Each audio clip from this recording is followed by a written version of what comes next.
Poliziotto in fin di vita, rapinato di bici e soldi. La notizia campeggiava nelle locandine a Mogliano Veneto e in città ha fatto subito parlare di degrado, di come siamo sempre meno sicuri se anche un agente possa subire una rapina violenta. Ma dopo alcune verifiche la vicenda cambia tono ed il giallo diventa invece come possa essere stata percepita e descritta la storia. Il fatto è accaduto effettivamente una settimana fa. Un 58enne poliziotto in pensione da qualche tempo, già in servizio presso la polizia giudiziaria della Procura di Venezia, era effettivamente caduto dalla mountain bike rientrando nella sua casa di Mogliano dopo una serata passata con amici. Una scivolata a cui avevano assistito altri testimoni che avevano chiamato il 118.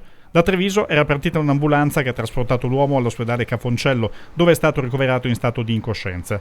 Nell'arco di questi quasi 7 giorni né ai carabinieri né tantomeno alla polizia municipale di Mogliano Veneto è stata presentata alcuna denuncia di furto della bicicletta o di asportazione del portafoglio e anzi i testimoni della caduta sono stati sentiti dalle forze dell'ordine dopo l'uscita della locandina e del relativo articolo che ha portato alla luce quanto accaduto, alimentando curiosità e timore in città.